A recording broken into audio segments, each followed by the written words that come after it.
2015ರ ಭೂಕಂಪದ ನಂತರ ಪುನರ್ನಿರ್ಮಾಣ ಕಾರ್ಯಕ್ರಮದಡಿ ಭಾರತ ನೇಪಾಳಕ್ಕೆ 72 ಆರೋಗ್ಯ ಸೌಲಭ್ಯಗಳು ಹಾಗೂ 12 ಸಾಂಸ್ಕೃತಿಕ ಪರಂಪರೆ ಅಭಿವೃದ್ಧಿ ಯೋಜನೆಗಳನ್ನು ನೀಡಿದೆ. ನಿನ್ನೆ ನೇಪಾಳದ ವಿದೇಶಾಂಗ ಸಚಿವ ಶಶಿರ್ ಕನಾಲ್ ನೇತೃತ್ವದ ನಿಯೋಗ ವಿದೇಶಾಂಗ ಸಚಿವ ಡಾಕ್ಟರ್ ಎಸ್ ಜಯಶಂಕರ್ ಅವರನ್ನು ಭೇಟಿ ಮಾಡಿತು.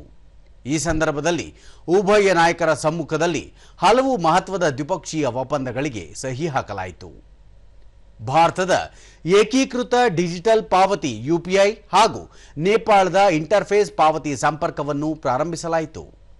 ಇದೇ ಸಂದರ್ಭದಲ್ಲಿ ಡಿಜಿಟಲ್ ಇಂಡಿಯಾ ಭಾಷಿಣಿ ಹಾಗೂ ಕಠ್ಮಂಡು ವಿಶ್ವವಿದ್ಯಾಲಯದ ಭಾಷಾ ಅನುವಾದ ಧ್ವನಿ ಮೊದಲು ಒಪ್ಪಂದಕ್ಕೆ ಸಹಿ ಹಾಕಲಾಯಿತು.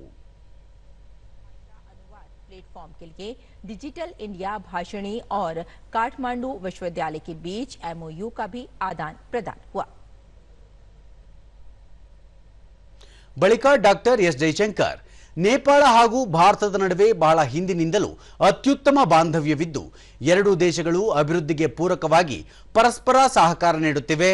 ವ್ಯಾಪಾರ, ವಾಣಿಜ್ಯ, ಬಂಡವಾಳ ಹೂಡಿಕೆ, ಇಂಧನ, ಶಿಕ್ಷಣ, ವಿಪತ್ತು ನಿರ್ವಹಣೆ, ಸಂಸ್ಕೃತಿ ವಿನಿಮಯದಂತಹ ಹಲವು ಕ್ಷೇತ್ರಗಳಲ್ಲಿ ಉಭಯ ದೇಶಗಳ ನಡುವೆ ದ್ವಿಪಕ್ಷೀಯ ಒಪ್ಪಂದಗಳನ್ನು ಮಾಡಿಕೊಳ್ಳಲಾಗಿದೆ.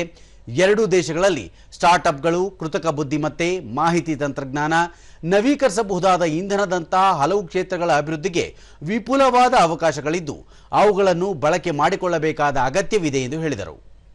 It is anchored by shared trust, goodwill and mutual benefit, and our bilateral ties have steadily developed in areas like trade, commerce, investment, energy, development cooperation, education, disaster response and culture. To also take it forward in many other areas, in newer domains like startups, AI, information technology, renewable energy and others.